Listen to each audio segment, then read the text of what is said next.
In this episode, we're going to trace a typical ransomware campaign as a story with four major phases: initial access, privilege gain, encryption, and extortion. Beginners sometimes learn ransomware as if it is a single bad file that runs and instantly locks everything. But most damaging ransomware incidents behave more like an intrusion operation that ends with encryption as the final punch. That matters because if you understand the earlier phases, you can recognize warning signs before the business-stopping moment arrives. It also matters because response decisions depend on where you are in the timeline. The actions you take during initial access and privilege gain are different from what you do during active encryption. We're going to keep this high-level and platform agnostic, but we will treat it as a real chain of events with motives and choices. As you listen, keep asking yourself what the attacker needs in each phase and what they gain when they succeed, because that is the best way to make the methodology feel predictable rather than mysterious. Initial access is the phase where the attacker gets a foothold in the organization, and it can happen through several common paths that you have already learned in earlier episodes.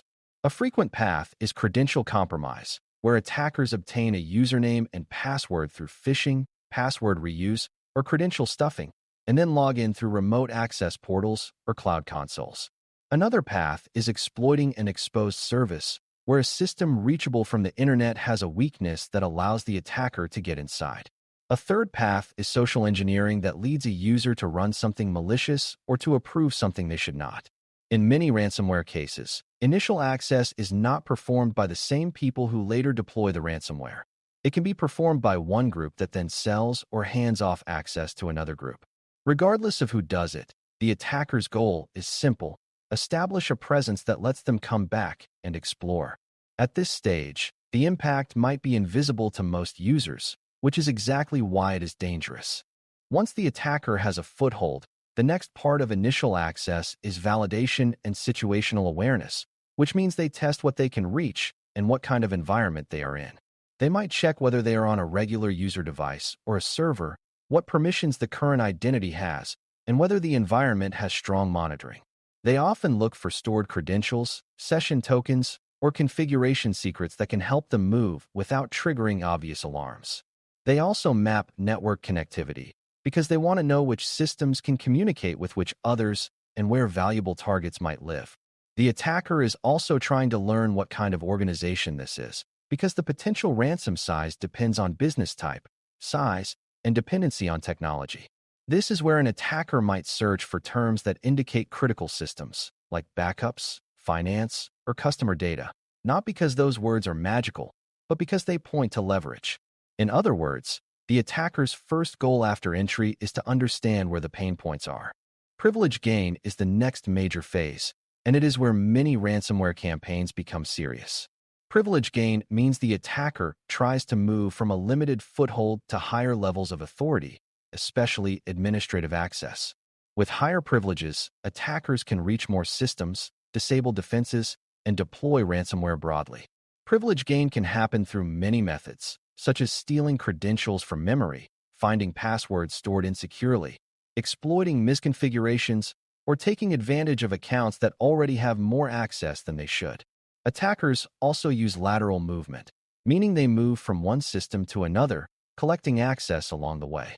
Each move is a small step that increases their reach and makes their eventual encryption event more damaging. A common sign of this phase is the use of administrative tools and accounts in unusual contexts, like administrative logins from a user workstation or at odd times. The attacker's intent is to become a trusted operator in the environment, because trust is what unlocks scale. During privilege gain, attackers often focus on disabling or bypassing the very controls that would stop the ransomware from spreading. That can include security software, monitoring, logging, and access restrictions that limit what an attacker can do. They may also attempt to weaken identity controls, such as by creating new accounts, changing group memberships, or granting themselves broad permissions. Another frequent move is targeting backups and recovery systems, because ransomware loses power if defenders can restore quickly. If the attacker can delete backups, encrypt backups, or disrupt the backup process, they can increase downtime and pressure. Attackers may also seek control of centralized systems, like identity services or management consoles, because control of a central service gives them influence over many dependent systems. This phase often includes quiet preparation, because attackers want to set the stage for a synchronized encryption event. Beginners sometimes overlook this because nothing is encrypted yet, but from the attacker's view, this is the decisive part of the campaign. Encryption is the phase that makes ransomware visible, but the visible moment is often the result of a deliberate choice about timing. Attackers frequently launch encryption when it will cause maximum disruption, such as outside business hours, during a weekend, or at a time when staffing is low. They may push ransomware to many systems at once, so responders face widespread disruption immediately. The encryption process typically targets files, shared drives, and servers that support business operations, because the goal is to stop the organization from functioning. Attackers may also target virtual infrastructure or management systems if they can, because disabling those can bring down many workloads. During active encryption, defenders may see rapid file changes, systems becoming unusable, and ransom notes appearing.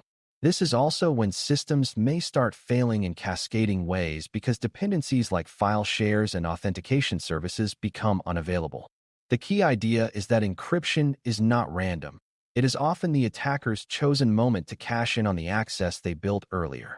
Encryption often comes with additional steps designed to make recovery harder, and those steps are part of the methodology. Attackers may attempt to delete shadow copies, stop backup services, or encrypt backup repositories to remove easy restoration paths. They may also encrypt or disrupt monitoring systems so defenders have less visibility into what is happening. Another common step is to make systems unstable, such as by changing settings or deleting critical configuration data, which increases downtime even if encryption keys were somehow recovered.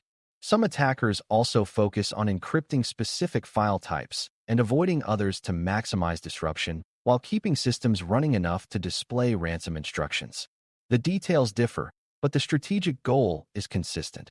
Make it painful and time-consuming to recover without the attacker's help. This is why ransomware is not merely a nuisance. It is a carefully crafted pressure tool. Understanding these pressure moves helps you recognize why early containment and backup protection are so important. Extortion is the final phase, and it is the part people often focus on because it is the most emotionally charged. Extortion includes the ransom demand itself, the deadlines, the threats, and the negotiation behavior designed to force payment. In modern ransomware, extortion often includes a claim that data was stolen before encryption and a threat to publish it if payment is not made. This is not just a scare tactic. Data theft is common because it gives the attacker leverage even if you can restore from backups. Extortion also includes tactics like increasing the ransom over time, threatening to contact customers or regulators, or selectively releasing samples of stolen data to prove they have it. Attackers might also claim they will provide a decryption tool and delete stolen data after payment, though those promises are part of the pressure game and not guarantees. The goal of extortion is to turn a technical incident into a business crisis, where leaders feel trapped between bad options. The attacker's success in extortion depends on the organization's ability to recover and the perceived cost of downtime and disclosure. It is useful to understand that the four phases can overlap, and attackers sometimes loop back if something does not go as planned. For example, if encryption fails on some systems, attackers might try to regain privileges or find new pathways to reach them. If defenders cut off network access quickly, attackers might shift to extortion based on data theft, even if encryption was incomplete. If the attacker's access is discovered early, they might accelerate and deploy ransomware before they have full control, leading to a less synchronized but still damaging event. This flexibility is part of why ransomware feels unpredictable to victims, but it is predictable in a different way. Attackers will keep seeking leverage, and they will choose the lever that seems most effective given the situation.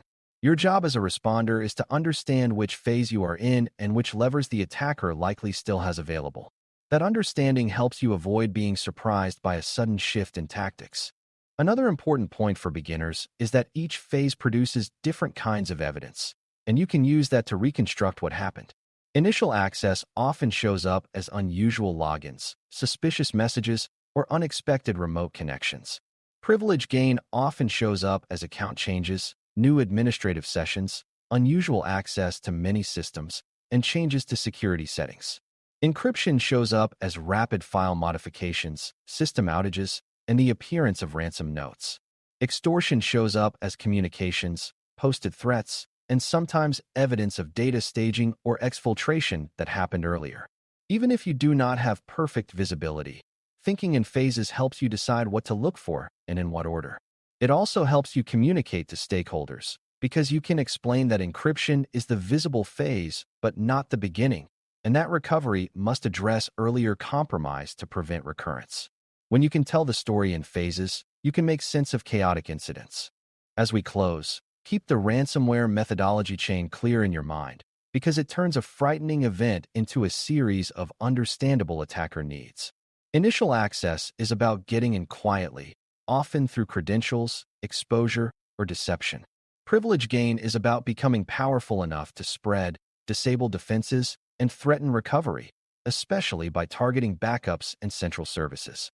Encryption is the chosen moment to inflict operational pain at scale by locking systems and disrupting dependencies.